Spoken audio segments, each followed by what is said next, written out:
I'm Liz, and I'm with 3Derm, and we make a teledermatology system. We focus mostly on skin cancer, but also other forms of skin disease. And skin cancer itself has been on the rise in the US and globally. So at this point, 1 every 5 Americans will develop skin cancer at some point in their life. But globally, we have a shortage of dermatologists. So in Boston, if you are a new patient trying to get an appointment with a dermatologist, your average wait is 74 days. So what we need and what we've built at 3Derm is a teledermatology triage system, something that tells the right patients to be seen at the right time. So it's a hardware-software solution where we have really good skin cameras that we place at primary care, and they take the images there, they get sent up to the cloud, and dermatologists use our software to triage the patient and determine who needs to be seen when. And then if they do need to be seen, that patient oftentimes can actually see that remote dermatologist in person on an expedited timescale. So the team behind 3Derm is my co-founder and I. We both started off as engineers at Yale. We spun the technology out of Yale Engineering. And over the last 4 years, we've augmented the team with different healthcare leaders who have 20 to 40 years experience in healthcare or healthcare IT. And we launched on the market last year in 2016. So to introduce you to 3Derm, I want to introduce you to John Doe. John Doe is a 56-year-old male who realized he had a rash that was spreading throughout his body. So he called his PCP, and he made an appointment at primary care. At primary care, his physician diagnosed him with eczema, and she actually had access to 3Derm at her office. So she was able to wheel it in and then take a picture of this man's rash. So she took an overview image, a 3D surface image of the rash, and then a dermatoscopic image of this rash. So once the images are taken with the system, they automatically get uploaded, and then within a few hours, a remote dermatologist was able to pull the case and actually diagnose it as T-cell lymphoma. So because this was such an urgent diagnosis, he wanted to see the patient immediately, and they were actually able to fit that patient in 2 days later. So this is a patient who otherwise would have had an average wait time of 118 days for his particular community health center. And instead, he was seen and started treatment within a week. The reason why we can do this sort of remote triage accurately and safely is that we had a study conducted by University of Massachusetts that showed our images paired with the information we collect from the medical record are statistically equivalent to an in-person dermatologist on sensitivity and specificity. And when we install this system within fee-for-value health systems, we can actually align everyone's financial incentives. So for the patient, the value is clear. They don't have to make any unnecessary visits.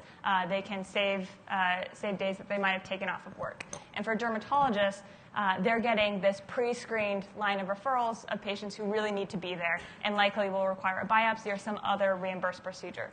And if you're in a fee-for-value health system that has a lot of at-risk patients, then they can actually save millions from all the unnecessary visits that they're not referring out to specialists.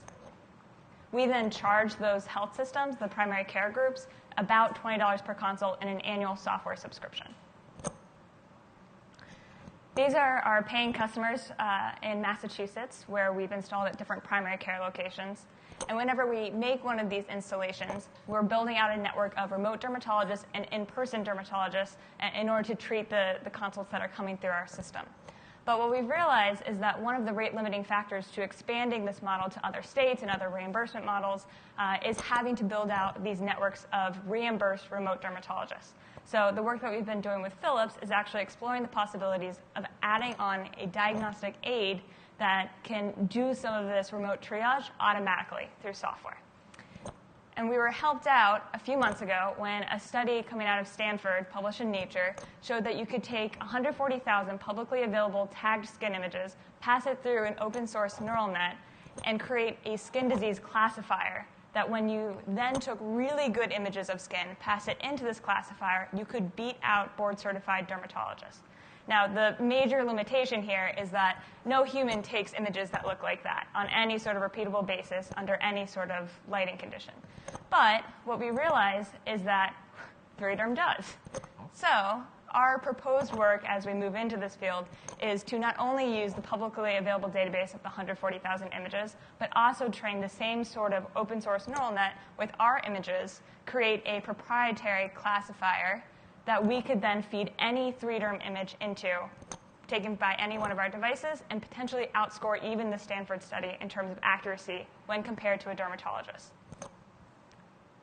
And when we look at how this could change our business model, today we recoup about $20 per consult run through our system. We've now validated with the necessary stakeholders that by adding this sort of diagnostic capability, that we'd actually be able to net a greater amount per consult and exponentially increase the number of consults that we'd have access to, areas where they might not have any dermatologists at all. And what we're really excited about pursuing with Philips is the more direct-to-the-consumer channels of accessing patients outside traditional clinical sites. So these would be things like retail clinics, malls, schools, places where patients are just living in their day-to-day lives and experiencing these different locations. So the next question we were asking ourselves is, would people use this service? Is it something that people would actually buy? So on the left, you can see the market that we currently target, which are derm referrals made from primary care today. There's about 60 million of them. So adding this sort of AI capability could definitely fit into that market. But what we're really trying to expand into would be on the right side. These are adults who are worried about a skin condition that does not get seen by a physician today. So this is someone who's worried about a rash on their skin, but isn't worried enough to actually call into their doctor's office. And if we could reach those people, we now know that they would pay on the order of $30 to $50 out-of-pocket expense to get some sort of diagnostic answer immediately.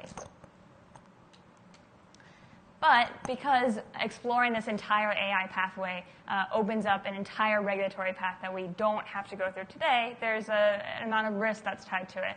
So what we're also exploring are other things that we can image with our existing hardware and our existing install base that could just increase our value proposition. So two of the opportunities that rise to the top immediately are eye imaging and foot ulcers. And these are two opportunities that we evaluated based off current reimbursement, ability to be imaged with our hardware, and impact that we could have on patients being triaged out of primary care. We're also increasing the number of sales channels we use so that we can expand beyond New England. So in terms of regulatory, today we have a Class 1 exempt device and software that's built to Class 2 PACS standards. But we know that if we were really going to explore this diagnostic path, that likely would be a Class 3 device. Our system is completely HIPAA secure, and we have a patent pending on our 3D imaging system. So with Philips, we hope to start a joint development where we, for at least 6 months, build a proof of concept where we can create this neural net and see what our accuracy is at. And if we're on the right path, eventually move towards the FDA process and actually expanding to some of these other channels. Thank you.